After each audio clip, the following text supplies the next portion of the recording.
Ontem, em União da Vitória, aconteceu a primeira audiência, eu digo a primeira porque hoje teremos a segunda audiência lá em São Mateus do Sul e uma terceira audiência lá na cidade de Lapa, mas o tema é o mesmo. Audiência pública para mostrar o estudo de impacto ambiental, do relatório de impacto ambiental, do projeto de duplicação da BR-476. Detalhe, algumas pessoas estão confundindo, achando que já é a questão para fazer a duplicação da BR-476. Negativo.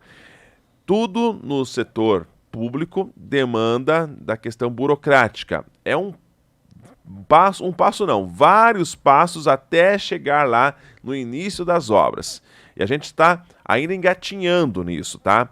O primeiro passo foi dado, que foi fazer um estudo para ver quais são os impactos ambientais que isso pode ocasionar. Já que se trata de uma duplicação, então vai precisar fazer a remoção de parte de vegetação dos dois lados da pista. Lembrando que de São Mateus do Sul e União da Vitória temos rios ainda, temos algumas questões também pluviais. Então esse estudo vai dizer se não, é viável, dá para fazer. Ou então, já de imediato ali o estudo diz, vai causar muito impacto, muito dano ambiental, não dá. Então para por aí e nem segue para frente para os próximos passos. Ontem aconteceu, portanto, a demonstração desse estudo que já foi feito. As equipes ficaram um bom tempo a campo aqui na região de União da Vitória, São Mateus do Sul, para trabalhar essa questão dos impactos. Várias autoridades estiveram presentes nesse evento. Uma delas foi o prefeito de União da Vitória, Bachirabas, que falou da importância que será essa duplicação da rodovia. É claro que o sonho está só começando, ainda vamos galgar muitos passos. Eu acredito que isso não vai acontecer em 1, 2 anos, vai demorar mais do que isso, mas alguém tem que dar um passo inicial. E tudo isso vai trazer um grande norte, né, para a região, principalmente na questão econômica.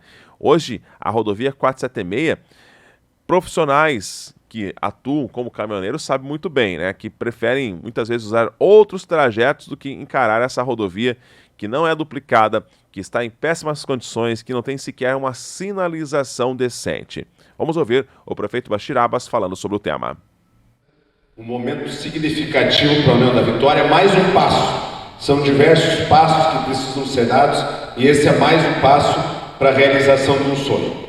Quando a gente fala em desenvolvimento da região, quando a gente fala em geração de emprego e renda, a duplicação dessa BR é de vital importância. As lideranças empresariais também que fazem investimento, e nós conversando aqui com o prefeito Toninho, essa é uma luta apartidária. Nós temos que entender que essa luta não tem pai, não tem mãe, é uma luta de todos nós. Hoje recebi o telefonema de diversos deputados das mais diferentes siglas, deputado Lúcio me ligou, deputado Alexandre, está aqui o representante, o deputado Tadeu Venere, que também se solidarizou, deputado Ariel, deputado Vermelho, e é importante, nós precisamos, depois que todos esses passos serem tomados, a questão do licenciamento ambiental, nós precisamos o principal, a mobilização da sociedade organizada. Isso vai ser de vital importância para nós garantir o recurso para essa duplicação. Então, a gente convoca a partir de agora que toda a sociedade mobilizada faça esse trabalho para que a gente consiga desenvolver essa região. É importantíssimo, até falarmos com o representante do deputado Tadeu Venere, de nós fazermos um grande trabalho juntando o governo do estado, o governo Ratinho Júnior, com o governo federal, governo do presidente Lula, aí para nós viabilizar esse recurso. Nossa região, durante muito tempo, foi deixada de lado. Isso é uma grande realidade. Seria uma compensação por tudo que a União da Vitória já deixou para o Paraná e para o Brasil. Então, convoco todas as lideranças empresariais, as lideranças políticas, as lideranças estudantis, tem muitos estudantes que passam por essa BR, a preservação da vida, porque na situação que se encontra extremamente precária. Também esteve ali nesse ato representando o deputado Sem Bacri e como presidente da ANSUPAR, o prefeito de Cruz Machado, Antônio Tchaikovsky, que falou da importância dessa rodovia, inclusive para encaminhamento e pessoas que precisam fazer tratamento de saúde até a capital Curitiba e que todos os dias arriscam suas vidas na rodovia na condição que está. Em nome dos prefeitos da Unsulpar, Associação dos Municípios do Sul do Paraná, que estão aqui representados e presentes também nessa audiência pública, quero aqui enaltecer esse trabalho excepcional, super importante para o desenvolvimento de toda a nossa região sul do Paraná. Nós fizemos aqui um breve levantamento, presidente. Circulam, em média, por dia, cerca de 6 mil veículos pela BR-476. Entre eles, 50% transportando riquezas e pessoas, ônibus, por exemplo, e outros veículos menores. Além da questão do desenvolvimento da nossa região, tão importante para todos aqui, está toda a sociedade representada através dos empresários e lideranças, vereadores, secretários, todos aqueles que fazem parte do dia a dia da vida da nossa querida União de Vitória, toda a região sul do Paraná. Se transporta centenas de pessoas para tratamento, por exemplo, na capital do estado do Paraná. Em média, nós, por exemplo, nos Machado, com menos de 20 mil habitantes, transportamos cerca de 2 mil pessoas mês. Então, além de tudo, segurança, é desenvolvimento, é a necessidade dessa grande união, independente de partidos políticos, religiões, crenças, enfim, mas é uma grande corrente que nós precisamos, junto com o prefeito Bachir, os prefeitos da região, deputados, deputado Ussen, Cury, Venere e tantos outros, liderar e buscar, para que seja contemplado dentro do orçamento da União o principal, que é o recurso financeiro, para que nós possamos ver essa obra ser realidade e ajudar a desenvolver a nossa região. Pois bem, essas audiências públicas estão sendo promovidas pelo IAT, o Instituto Água e Terra do Estado do Paraná, e para isso, para esse processo de licenciamento desse empreendimento, foi contratada uma empresa, está sendo conduzido pela empresa Infra SA, visando a obtenção da licença prévia. Então, uma licença prévia, tem que primeiro aprovar, essa questão ambiental para obter uma licença prévia, e aí, galgando os passos. No Brasil, a gente sabe que isso é bem lento, para chegar até a duplicação da BR-476. E esteve presente em União da Vitória um representante, um gerente da empresa Infra SA, o senhor Gustavo Botrel, e ele falou que isso não é de hoje. Inclusive, nos últimos dois governos, já foi tentado colocar, então, essa rodovia, para fazer uma restauração, lembrando que se trata de uma rodovia federal, então a verba tem que vir do governo federal. Então não é de hoje que esse sonho vem tentando ser concretizado há muito tempo. E agora, só em 2023, é que os primeiros passos vêm sendo dados. Vamos ouvir, então, o representante da empresa Infra SA. Primeiramente, eu gostaria de me dirigir à população que nos acolheu a nossa consultoria ambiental, durante todo esse período de execução dos estudos em que estivemos presentes no campo, forneceram as informações que tanto são importantes para subsidiar esse processo de licenciamento ambiental. Como o presidente Jean bem colocou, a gente está numa etapa preliminar desse processo, uma etapa de análise de viabilidade prévia, uma análise de viabilidade ambiental do que vai ser o conceito que vai dirigir essa duplicação. Como foi bem colocado pelo prefeito, eu tive essa mesma impressão, trabalhando já há algum tempo na Infra SA, a antiga EPL, hoje Infra SA, eu pude ver que esse processo da 476 é um processo que, de fato, ele é pluripartidário. Ela é uma ansiedade da região. Eu vi que ele foi qualificado inicialmente no Programa de Investimento em Logística, lá no antigo IDO de 2014 e 2015, posteriormente, ele foi incluído no Programa de Aceleração do Crescimento, no PAC, então ele trocou de bandeira. Mais para frente, agora em 2019, ele foi qualificado no âmbito do PPI para estudos a fins de desestatização. Então, como vocês podem ver, diversos governos passaram e a ânsia da sociedade, da comunidade aqui do sul do Paraná, permaneceu inalterada. Ou seja, essa é uma obra que se faz necessária para atendimento do bem comum do povo. E a gente vai estar aqui hoje apresentando os estudos de viabilidade ambiental que se propõem a direcionar essa execução. Bom, então vamos agora saber sobre esse estudo de questão voltada aí se haverá uma viabilidade para a duplicação da BR-476 ou não. Quais são os impactos ambientais?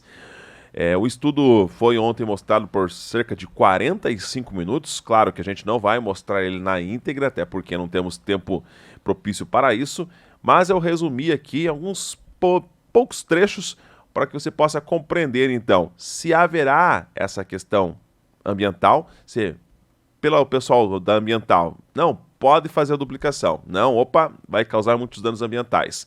Então vamos parar por aqui. Quem falou sobre o tema foi um dos representantes de uma empresa contratada que fez esse estudo ambiental. O pessoal passou aqui meses na nossa região para fazer todo o levantamento de fauna, flora, todos os riscos que uma obra desse porte pode ocasionar. Então vamos ouvir o representante da empresa MRS Estudos Ambientais.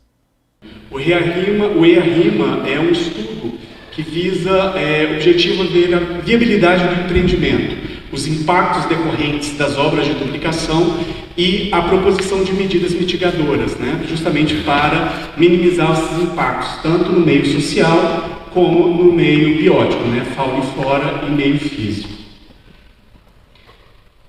O EARIMA, ele não está solto, ele está dentro de um processo de licenciamento, como o Iago explicou, que no caso do licenciamento de uma obra de duplicação, ela é trifásica. Tem muitos modelos de licença, mas nesse empreendimento ela é dividida em 3 partes. A primeira parte é a licença prévia, que é justamente que aprova a localização do empreendimento, é onde que vai ser instalada a duplicação. Nessa fase, a gente identificou a possibilidade de existirem 43 impactos associados à implantação da rodovia, à implantação das obras de duplicação da BR-476. Desses impactos, 43, 31 tem natureza negativa e 12 natureza positiva, classificação positiva. São 3 na fase de planejamento, 31 na fase de instalação. A fase de instalação geralmente é a fase quando você tem as obras que concentra a maior parte dos impactos. E a maioria dos impactos da fase de instalação também tem um caráter mais negativo. E na fase de operação você tem a grande quantidade de impactos positivos. Vou citar só alguns aqui para vocês. Na fase de planejamento são 3 impactos, 1 é negativo, 2 são positivos. Com a realização do estudo nessa fase de planejamento, você tem uma produção de muito conhecimento sobre os 6 municípios, Você conhece mais a fauna, faz levantamentos de dados primários, de fauna, de flora, dados socioeconômicos e entrevistas. Então isso contribui.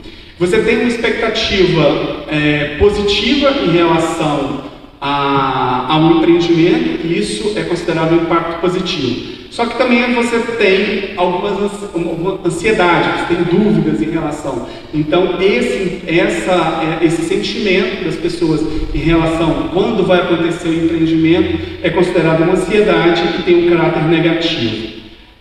Na fase de instalação, como eu falei, a maioria dos impactos são negativos. São 28 prováveis impactos ocorrendo nessa fase e 3 positivos. Aqui eu vou citar alguns para vocês. Por exemplo, aceleração de processos erosivos, alteração da paisagem, a probabilidade de ter alguma alteração na qualidade da água superficial, porque você tem obra acontecendo, nas propriedades físicas do solo, em decorrência, como chove muito, vai ter movimentação de solo, você pode ter assoreamento dos rios, pode ter contaminação da água, destabilização das encostas e taludes, incômodo à população, por questão de qualidade do ar, mas também você continua realizando campanhas de monitoramento e gerando conhecimento, que é um aspecto positivo. Você tem a degradação das áreas de ATP, porque você vai implantar pontes, então você tem supressão, você tem uma diminuição do número de espécies da flora nativa. Você viu que a gente tem espécies endêmicas, espécies raras, e se elas estiverem ocorrendo na área de duplicação, elas vão ter que ser suprimidas, então isso é um impacto. Você tem formação de áreas antropizadas, aumento dessas espécies exóticas e invasoras, redução do estoque de carbono, porque você vai ter supressão, perda e alteração da composição da fauna, porque você viu que 46% da água do empreendimento tem floresta nativa, então essas comunidades da fauna vão ter que se deslocar. Então tudo isso é dimensionado pela equipe de especialistas e isso é considerado um impacto, tá? Negativo. E alguns positivos, como o aumento da arrecadação tributária, a dinamização da economia. Na fase de operação, a gente tem 9 impactos, 2 são negativos e 7 tem o aspecto positivo.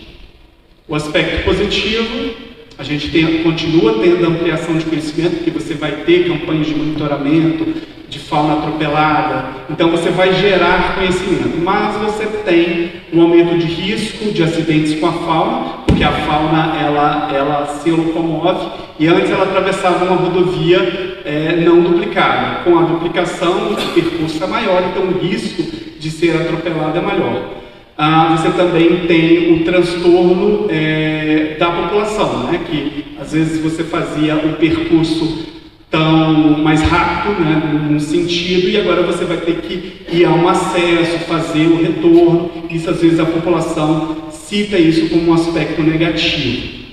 E tem os aspectos positivos, que é a atração de novos investimentos, porque a economia vai ficar mais dinâmica, o aumento da segurança dos usuários, o aumento da arrecadação tributária, a diminuição do tempo de viagem, a melhoria do escoamento dos produtos e a melhoria na mobilidade e acessibilidade, principalmente nos acessos aos municípios.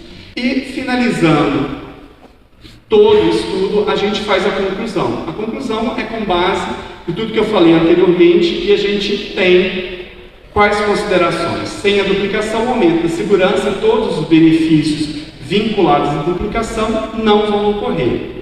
Só que para que a rodovia ocorra e o estudo, todos os benefícios sociais, econômicos e ambientais de uma rodovia duplicada, a gente acha que ela é viável a duplicação desde que as medidas mitigadoras e os programas estabelecidos no estudo sejam plenamente executados. Assim a gente garante uma viabilidade socioambiental das obras de duplicação.